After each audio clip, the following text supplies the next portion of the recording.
A Lindsay trancou minha filha de 5 anos num armário escuro e mentiu dizendo que eram brinquedos. A câmera de segurança pegou tudo. Trabalho como gerente de contas numa agência de marketing, mãe solo desde que a Sophie nasceu. Eu tava lá há 3 anos quando a Lindsay entrou no time. Casada, sem filhos, e desde o primeiro dia deixou claro que achava que mãe não devia trabalhar. Fazia cara de nojo quando eu saía às 17 horas para buscar a Sophie na escolinha. Soltava indiretas do tipo ter filho é escolha, não devia afetar o time. Na minha primeira apresentação depois que ela chegou, a desgraçada me interrompeu para perguntar se eu tinha preparado o material sozinha ou se estava ocupada demais com coisas de mamãe. Nossa chefe, a Erin, só deu uma risada constrangida. A Lindsay começou a dizer para os clientes que eu talvez não estivesse disponível por causa da vida de mãe, mesmo eu nunca tendo perdido um prazo. Marca reunião importante às 16h45, sabendo que eu saio às 17 horas. Quando eu pedia para entrar por vídeo, ela dizia que presença física mostra comprometimento. Uma vez a Sophie passou mal na escola e tive que sair mais cedo. A Lindsay mandou e-mail pro time todo dizendo que algumas pessoas usam os filhos como desculpa para fugir do trabalho. A maluca fez um Excel com todas as vezes que eu saí por causa da Sophie e apresentou na reunião trimestral. A Erin ainda elogiou a iniciativa de monitorar produtividade. Começou a deixar revistas de mães arrependidas na minha mesa. Disse pros estagiários que minha promoção foi só para cumprir cota de mãe solteira. Atendia ligações falando alto sobre suas férias incríveis sem crianças enquanto me encarava. Teve a cara de pau de perguntar para Erin por que a empresa desperdiçava benefícios com dependentes em vez de dar bônus para quem não tem filhos. Aí veio o dia de levar seu filho ao trabalho. A Sophie, com 5 anos, estava super animada. Levou mochilinha com livros de colorir e ficou quietinha na minha mesa. A Lindsay passou e disse para minha filha, sua mãe é egoísta por te fazer ficar num escritório em vez de brincar. A Sophie perguntou o que era egoísta, e a vagabunda respondeu, é quando a mãe gosta mais de dinheiro que de você. No almoço, quando voltamos da Copa, a Lindsay tinha bagunçado meus arquivos dizendo que a Sophie atrapalhava. Reclamou para Erin, que sugeriu colocar a menina em outra sala. Deixei a Sophie na salinha de reuniões pequena, porta de vidro, eu via ela de onde estava. Fui pegar umas impressões, e em 2 minutos, quando voltei, minha filha tinha sumido. A mochila estava lá, livros abertos, mas a Sophie não.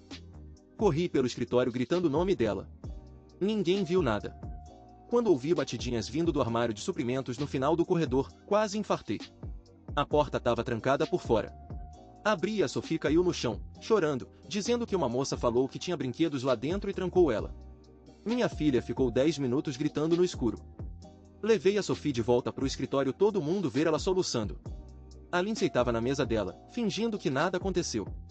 Perguntei na lata se ela tinha trancado minha filha. A psicopata disse que era acusação grave, que estava na mesa o tempo todo. A Sophie apontou para ela e disse, foi essa tia aqui.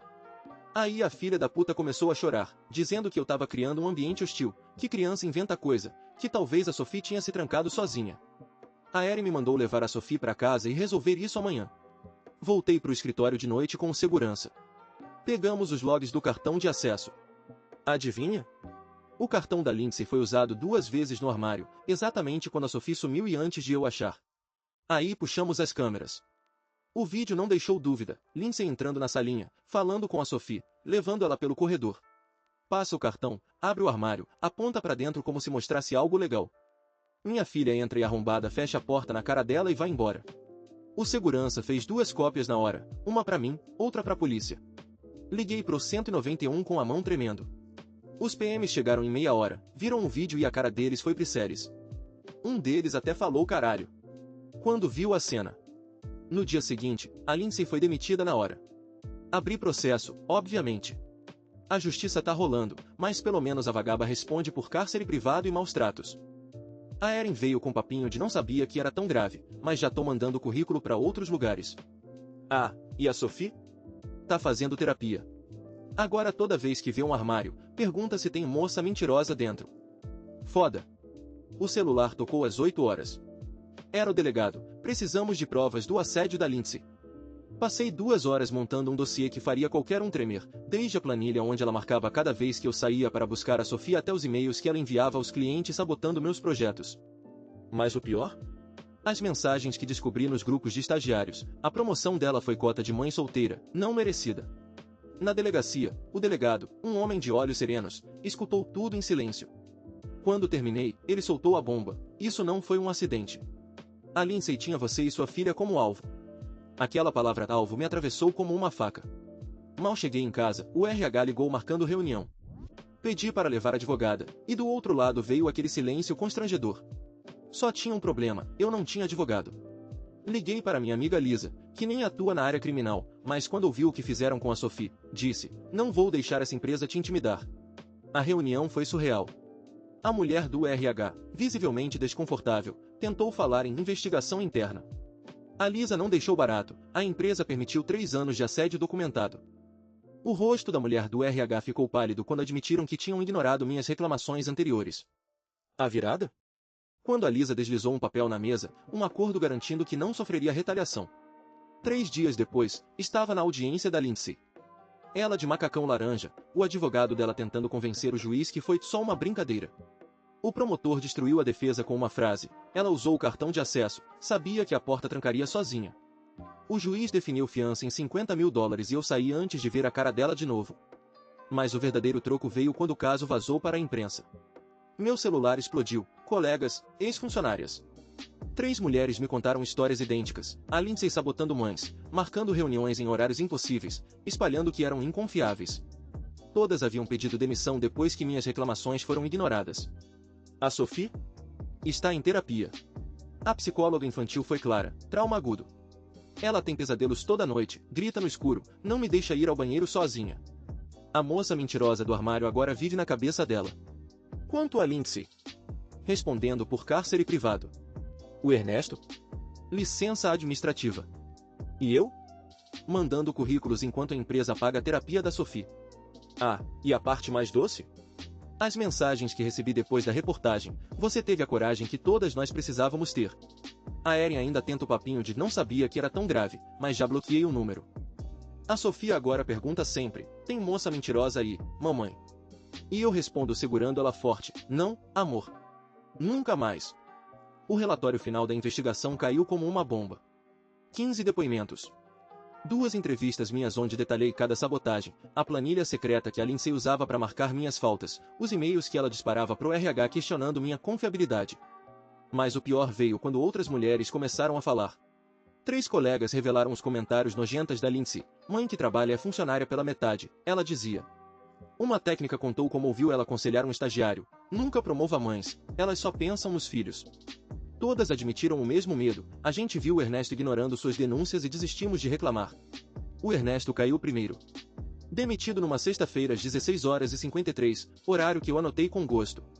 O e-mail corporativo veio sem nomes, mas todo mundo entendeu: demissão por falha em garantir ambiente seguro. Treinamentos obrigatórios contra assédio, nova política de denúncias, o pacote completo de empresa tentando limpar a barra. Mas a cereja do bolo? As mensagens que começaram a pipocar no meu celular. "Você quebrou o silêncio que a gente não conseguia", escreveu a Mariana da contabilidade. Até a secretária do Ernesto mandou um áudio chorando: "Ele me fez arquivar 12 queixas contra Lindsay em 2 anos." A Sofia ainda pergunta sobre a moça mentirosa antes de dormir. Eu abraço ela e penso no e-mail que recebi hoje: convite para depor no processo trabalhista das outras mulheres. A Lindsay não sabe, mas o armário foi só o começo.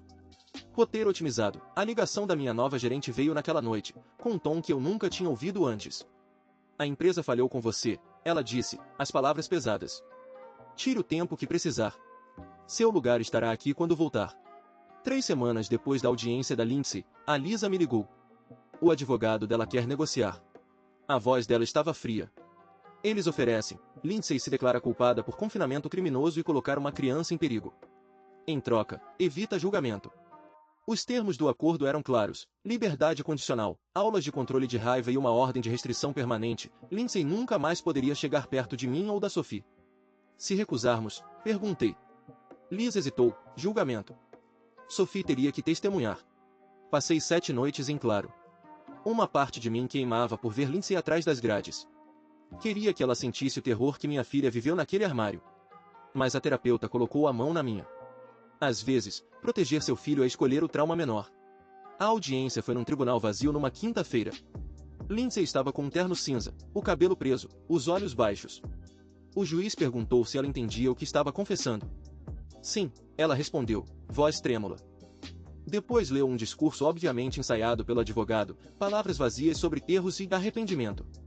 O juiz acrescentou 200 horas de serviço comunitário com crianças. Para entender o peso do que fez, ele disse, batendo o martelo. Lindsay acenou, mas seus olhos não encontraram os meus. A empresa me deu um acordo 6 semanas depois. Todas as sessões de terapia da Sophie pagas, honorários da Lisa cobertos, compensação pelos 3 anos de inferno. O valor? Suficiente para eu viver 1 ano sem trabalhar. Ainda me promoveram a gerente sênior, com 20% de aumento. Minha nova equipe tinha 3 mães que me arrastaram para o almoço no primeiro dia. A gente viu o que aconteceu, uma delas disse, cortando o bife. Isso nunca deveria ter passado. Ninguém reclamava quando eu saía às 17 horas para buscar a Sophie. Minha gerente, mãe de 2, ria, sair no horário é normal aqui. A Sophie melhorava devagar. As sessões de terapia ajudavam. Ela começou a dizer, a mulher má fez escolhas ruins, mas não pode me machucar mais. Ainda dormia na minha cama, mas já brincava no próprio quarto. A médica dizia para deixá-la no ritmo dela. 6 meses depois, eu fechava o maior contrato da equipe, uma startup de tecnologia. Na comemoração, tomamos chopp e riram quando contei que o cliente adorou minha apresentação.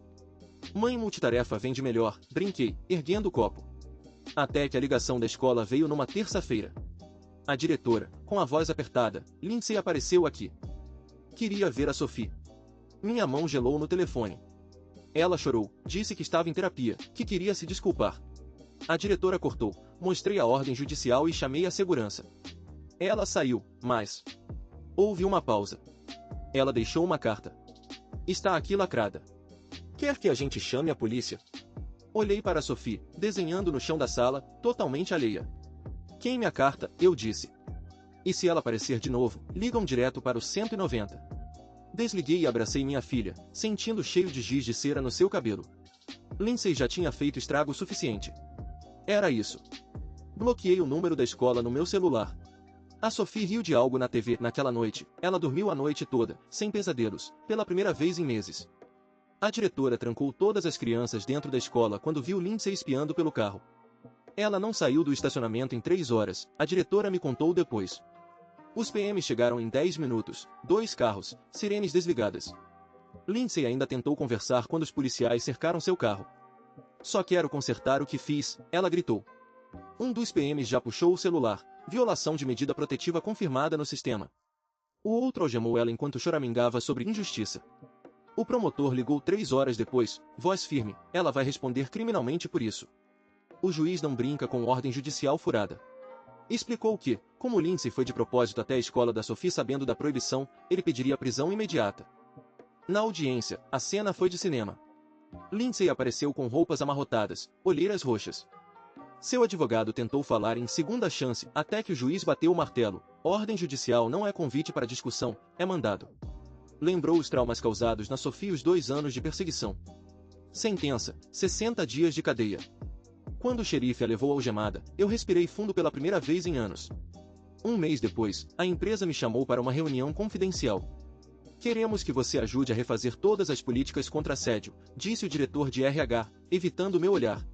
Durante semanas, redigi regras que teriam me poupado tanto sofrimento, denúncias investigadas em 48 horas, reuniões proibidas após 16 horas e 30, treinamentos obrigatórios contra discriminação, canais de denúncia independentes da chefia direta. Minha primeira palestra para os gerentes foi tensa.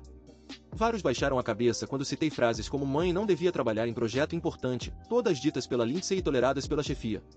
No aniversário de 1 ano da sentença, a Sophie entrou no pré. A professora me chamou após a primeira semana, ela é a criança mais segura da turma. Os pesadelos pararam há 8 meses. Quando menciona o dia do armário escuro, é como se contasse uma história de outro mundo. A terapeuta deu alta completa. Você neutralizou o trauma dando segurança constante, ela explicou. No trabalho, meu nome foi indicado para a diretoria, o projeto das políticas anti-assédio virou case na matriz. Ontem, buscando a Sophie na escola, vi um cartaz na sala, minha mãe é minha super-heroína. Abaixo, um desenho de nós duas com capas voando. A diretora sorriu, ela contou para a turma toda como você a protegeu da bruxa má. Lindsay? Soube que se mudou para outra cidade após a prisão.